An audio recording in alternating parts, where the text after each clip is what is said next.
America ਦੇ ਵਿੱਚ ਇੱਕ ਰਿਸ਼ਤੇਦਾਰ ਤੋਂ ਜ਼ਬਰੀ ਕੰਮ ਕਰਵਾਉਣ ਤੇ ਉਹਦੇ ਨਾਲ ਉਹਨੂੰ ਸਰੀਰਕ ਤੌਰ ਤੇ ਉਹਦਾ ਸ਼ੋਸ਼ਣ ਕਰਨ ਤੇ ਮਾਨਸਿਕ ਤੌਰ ਤੇ ਪਰੇਸ਼ਾਨ ਕਰਨ ਦੇ ਦੋਸ਼ ਹੇਠ ਅਮਰੀਕਾ ਦੇ ਵਿੱਚ ਇੱਕ ਸਿੱਖ ਜੋੜੇ ਨੂੰ ਜਿਹੜਾ ਇਹਨਾਂ ਮਾਮਲਿਆਂ ਦੇ ਵਿੱਚ ਦੋਸ਼ੀ ਕਰਾਰ ਦਿੱਤਾ ਗਿਆ। ਸਤਿ ਸ਼੍ਰੀ ਅਕਾਲ, ਤੁਸੀਂ ਜੁੜੇ ਹੋਏ ਹੋ ਪੰਜਾਬੀ ਰੇਡੀਓ ਐਸਏ ਦੇ ਨਾਲ ਤੇ ਇਸ ਵੇਲੇ ਦੀ ਖਬਰ ਅਮਰੀਕਾ ਤੋਂ ਆ ਰਹੀ ਹੈ। ਅਮਰੀਕਾ ਦੇ ਵਿੱਚ ਇੱਕ ਰਿਸ਼ਤੇਦਾਰ ਤੋਂ ਜ਼ਬਰੀ ਕੰਮ ਕਰਵਾਉਣ ਤੇ ਉਹਦੇ ਨਾਲ ਉਹਨੂੰ ਸਰੀਰਕ ਤੌਰ ਤੇ ਉਹਦਾ ਸ਼ੋਸ਼ਣ ਕਰਨ ਤੇ ਮਾਨਸਿਕ ਤੌਰ ਤੇ ਪਰੇਸ਼ਾਨ ਕਰਨ ਦੇ ਦੋਸ਼ ਹੇਠ ਅਮਰੀਕਾ ਦੇ ਵਿੱਚ ਇੱਕ ਸਿੱਖ ਜੋੜੇ ਨੂੰ ਜਿਹੜਾ ਇਹਨਾਂ ਮਾਮਲਿਆਂ ਦੇ ਵਿੱਚ ਦੋਸ਼ੀ ਕਰਾਰ ਦਿੱਤਾ ਗਿਆ।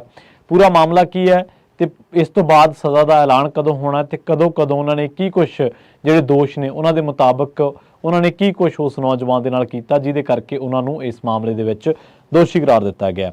ਹੁਣ ਦੋਸ਼ੀਆਂ ਦੀ ਪਛਾਣ ਜਿਹੜੀ ਹੋਈ ਹੈ, ਹਰਮਨਪ੍ਰੀਤ ਸਿੰਘ 30 ਸਾਲ ਦੀ ਉਮਰ ਹੈ ਤੇ ਕੁਲਬੀਰ ਕੌਰ 43 ਸਾਲਾਂ ਵਜੋਂ ਦੀ ਹੋਈ ਹੈ। ਇਹ ਦੱਸਿਆ ਜਾ ਰਿਹਾ ਕਿ ਜਦੋਂ ਇਹਨਾਂ ਦਾ ਰਿਸ਼ਤੇਦਾਰ ਅਮਰੀਕਾ ਆਇਆ ਸੀ ਤਾਂ ਉਹ ਨਾਬਾਲਗ ਸੀਗਾ ਤੇ ਅਮਰੀਕਾ ਦੇ ਵਿੱਚ ਉਹਨੂੰ ਪੜਾਉਣ ਦਾ ਵਾਅਦਾ ਕੀਤਾ ਗਿਆ ਸੀਗਾ। ਸਰਕਾਰੀ ਵਕੀਲਾਂ ਨੇ ਦੱਸਿਆ ਕਿ ਅਮਰੀਕਾ ਪਹੁੰਚਣ ਤੋਂ ਬਾਅਦ ਇਸ ਜੋੜੇ ਨੇ ਇਸ ਨੌਜਵਾਨ ਦੇ ਇਮੀਗ੍ਰੇਸ਼ਨ ਦਸਤਾਵੇਜ਼ ਲੈ ਲਏ ਤੇ ਉਸ ਨੂੰ ਤੁਰੰਤ ਕੰਮ ਤੇ ਲਗਾ ਦਿੱਤਾ। ਅਦਾਲਤੀ ਦਸਤਾਵੇਜ਼ਾਂ ਦੇ ਮੁਤਾਬਕ ਪੀੜਤ ਨੂੰ ਕਈ ਦਿਨਾਂ ਤੱਕ ਸਟੋਰ ਦੇ ਅੰਦਰ ਹੀ ਦਫ਼ਤਰ ਦੇ ਵਿੱਚ ਸੌਣ ਲਈ ਮਜਬੂਰ ਕੀਤਾ ਗਿਆ। ਉਸ ਨੂੰ ਰੋਟੀ ਤੱਕ ਨਹੀਂ ਦਿੱਤੀ ਗਈ। ਜੋੜੇ ਨੇ ਉਸ ਦੀ ਭਾਰਤ ਵਾਪਸ ਭੇਜਣ ਦੀ ਬੇਨਤੀ ਨੂੰ ਵੀ ਠੁਕਰਾ ਦਿੱਤਾ ਤੇ ਉਸ ਨੂੰ ਆਪਣੇ ਵੀਜ਼ੇ ਦੀ ਮਿਆਦ ਤੋਂ ਵੱਧ ਰਹਿਣ ਦੇ ਲਈ ਮਜਬੂਰ ਕਰ ਦਿੱਤਾ। ਕਈ ਵਾਰ ਉਹਨੂੰ ਕੁੱਟਿਆ ਮਾਰਿਆ ਗਿਆ ਤੇ ਬੰਦੂਕ ਦਿਖਾ ਕੇ ਡਰਾਇਆ ਵੀ ਗਿਆ। ਸਰਕਾਰੀ ਵਕੀਲਾਂ ਨੇ ਇਹ ਕਿਹਾ ਕਿ ਦੁਰਵਿਵਹਾਰ ਤੇ ਜ਼ਬਰਦਸਤੀ ਮਜ਼ਦੂਰੀ ਮਾਰਚ 2018 ਦੇ ਵਿੱਚ ਸ਼ੁਰੂ ਹੋਈ ਅਤੇ ਮਈ 2021 ਤੱਕ ਜਾਰੀ ਰਹੀ। ਹੁਣ ਇਸ ਸਜ਼ਾ ਦੀ ਸੁਣਵਾਈ 8 ਮਈ ਨੂੰ ਤੈਅ ਕੀਤੀ ਗਈ ਹੈ। ਜੋੜੇ ਨੂੰ ਵੱਧ ਤੋਂ ਵੱਧ 20 ਸਾਲਾਂ ਦੀ ਕੈਦ ਹੋ ਸਕਦੀ ਹੈ, 5 ਸਾਲ ਦੀ ਨਿਗਰਾਨੀ ਹੇਠ ਰਿਹਾਈ ਜਿਹੜੀ ਆ ਉਹ ਹੋ ਸਕਦੀ ਹੈ ਜਾਂ 2.5 ਲੱਖ ਦਾ ਜੁਰਮਾਨਾ ਹੋ ਸਕਦਾ ਹੈ ਤੇ ਜ਼ਬਰਦਸਤੀ ਮਜ਼ਦੂਰੀ ਦੇ ਦੋਸ਼ ਦੇ ਲਈ ਲਾਜ਼ਮੀ ਮੁਆਵਜ਼ੇ ਦਾ ਸਾਹਮਣਾ ਜਿਹੜਾ ਉਹ ਕਰਨਾ ਪੈ ਸਕਦਾ ਹੈ। ਸੋ ਇਹ ਜਿਹੜੇ ਸਾਰੇ ਮਾਮਲਿਆਂ ਦਾ ਸਾਹਮਣਾ ਕਰਨਾ ਪੈ ਸਕਦਾ 8 ਮਈ ਨੂੰ, ਕਿਉਂਕਿ ਸਜ਼ਾ ਦੀ ਸੁਣਵਾਈ ਹੋਣੀ ਹੈ ਸਜ਼ਾ ਦੀ। ਤੇ ਹਰਮਨਪ੍ਰੀਤ ਸਿੰਘ ਜਿਹਦੀ ਉਮਰ 30 ਸਾਲ ਦੱਸੀ ਗਈ ਹੈ ਤੇ ਕੁਲਬੀਰ ਕੌਰ ਜਿਹਦੀ ਉਮਰ 43 ਸਾਲ ਦੱਸੀ ਗਈ ਹੈ। ਨਿਊਯਾਰਕ ਤੋਂ ਇਹ ਜਿਹੜੀ ਖਬਰ ਹੈ, ਅਮਰੀਕਾ ਦੇ ਨਿਊਯਾਰਕ ਤੋਂ ਖਬਰ ਆਈ ਹੈ ਤੇ ਇਹਦੇ ਵਿੱਚ ਉਹਨਾਂ ਦੇ ਹੀ ਰਿਸ਼ਤੇਦਾਰ ਨੇ ਇਹ ਦੋਸ਼ ਲਾਏ ਸੀਗੇ ਕਿ ਮੈਨੂੰ ਸਟੋਰ ਦੇ ਵਿੱਚ ਰੱਖਿਆ, ਜ਼ਿਆਦਾ ਕੰਮ ਕਰਾਇਆ ਮੇਰੇ ਤੋਂ, ਇਹਦੇ ਨਾਲ ਇਮੀਗ੍ਰੇਸ਼ਨ ਦੇ ਦਸਤਾਵੇਜ਼ ਖੋਲੇ ਤੇ ਮੈਨੂੰ ਸਟੋਰ ਦੇ ਵਿੱਚ ਹੀ ਦਫ਼ਤਰ ਦੇ ਵਿੱਚ ਹੀ ਸੌਣ ਦੇ ਲਈ ਮਜਬੂਰ ਕੀਤਾ ਤੇ ਉਹਨੂੰ ਭਾਰਤ ਵਾਪਸ ਨਹੀਂ ਜਾਣ ਦਿੱਤਾ ਗਿਆ।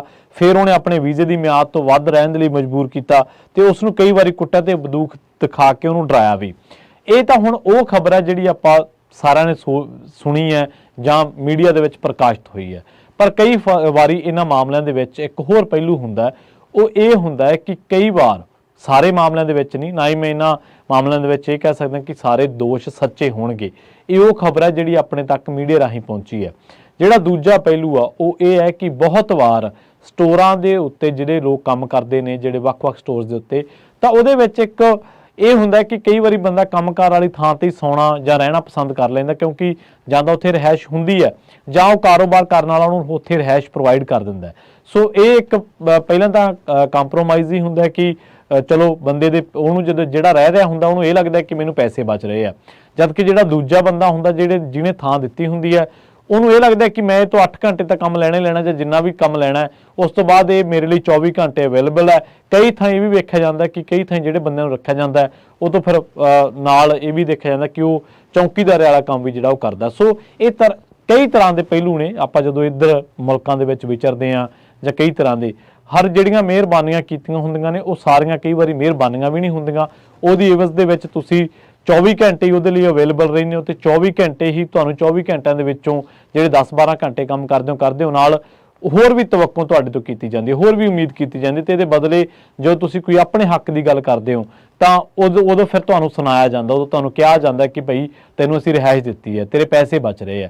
ਸੋ ਇਹ ਕੀਤਾ ਜਾਂਦਾ। ਪਰ ਦੂਜੇ ਪਾਸੇ ਜਿਹੜਾ ਬੰਦਾ ਰਹਿ ਰਿਹਾ ਹੁੰਦਾ ਉਹਨੂੰ ਖੁਦ ਨੂੰ ਵੀ ਲੱਗਦਾ ਕਿ ਸ਼ਾਇਦ ਮੇਰੇ ਪੈਸੇ ਬਚ ਰਹੇ ਨੇ, ਪਰ ਕਦੇ ਕਿਤੇ ਨਾ ਕਿਤੇ ਉਹ ਇਹ ਚੀਜ਼ ਭੁੱਲ ਜਾਂਦਾ ਕਿ ਮੇਰੀ ਜਿਹੜੀ ਆਪਦੀ ਨਿੱਜਤ ਹੈ ਉਹਦਾ ਵੀ ਹਨਨ ਹੋ ਰਿਹਾ ਤੇ ਇਹਦੇ ਨਾਲ ਮੇਰੀ ਨਿੱਜਤਾ ਦੇ ਨਾਲ ਮੈਂ 24 ਘੰਟੇ ਅਵੇਲੇਬਲ ਹਾਂ, ਯਾਨੀ ਕਿ ਮੈਂ 24 ਘੰਟੇ ਕੰਮ ਆ, ਮੈਥੋਂ ਕਦੇ ਵੀ ਕੰਮ ਜਿਹੜਾ ਲਿਆ ਜਾ ਸਕਦਾ, ਸਵੇਰ ਦੇ 6-7 ਵਜੇ ਤੋਂ ਲੈ ਕੇ ਸ਼ਾਮ ਦੇ 8-9 ਵਜੇ 10 ਵਜੇ ਤੱਕ ਵੀ, ਯਾਨੀ ਕਿ ਇੱਕ ਤਰੀਕੇ ਦੇ ਨਾਲ 15-15 16-16 ਘੰਟੇ ਇਹ ਹੋ ਰਿਹਾ ਤੇ ਇਹ ਕਈ ਥਾਈਂ ਹੋ ਰਿਹਾ, ਇੱਕ ਥਾਈਂ ਨਹੀਂ ਬਹੁਤ ਥਾਈਂ ਆਪਾਂ ਦੇਖਦੇ ਹਾਂ ਹੋ ਰਿਹਾ।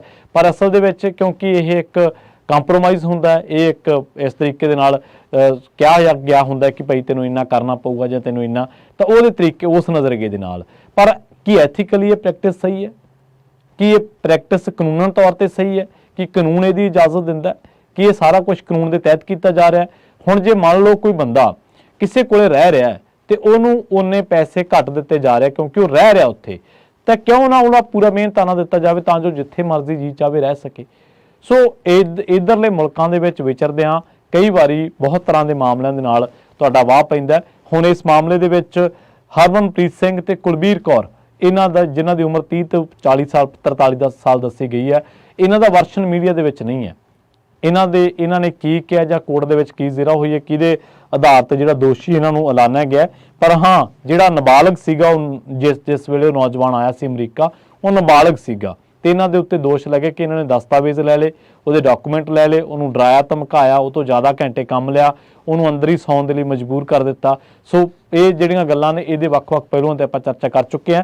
ਹੁਣ ਇਸ ਜੋੜੇ ਦੀ ਜਿਹੜੀ ਸਜ਼ਾ ਹੋਣੀ ਹੈ 8 ਮਈ ਨੂੰ ਸੁਣਵਾਈ ਇਹਦੀ ਤੈਅ ਕੀਤੀ ਗਈ ਹੈ ਤੇ ਵੱਧ ਤੋਂ ਵੱਧ ਇਹਨਾਂ ਨੂੰ 20 ਸਾਲ ਦੀ ਕੈਦ ਹੋ ਸਕਦੀ ਹੈ, 5 ਸਾਲ ਦੀ ਨਿਗਰਾਨੀ ਹੇਠ ਰਿਹਾਈ ਹੋ ਸਕਦੀ ਹੈ, $2.5 ਲੱਖ ਦਾ ਜੁਰਮਾਨਾ ਹੋ ਸਕਦਾ ਤੇ ਜ਼ਬਰਦਸਤੀ ਮਜਬੂਰੀ ਦੇ ਦੋਸ਼ ਹੇਠ ਹੋਰ ਜਿਹੜੀਆਂ ਸਜ਼ਾਵਾਂ ਨੇ ਉਹਨਾਂ ਦੇ ਲਈ ਇਹਨਾਂ ਨੂੰ ਉਹਨਾਂ ਦੋਸ਼ਾਂ ਦੇ ਤਹਿਤ ਸਜ਼ਾ ਦਾ ਸਾਹਮਣਾ ਜਿਹੜਾ ਉਹ ਕਰਨਾ ਪੈ ਸਕਦਾ ਹੈ। ਜਲਦ ਮਿਲਾਂਗੇ ਇੱਕ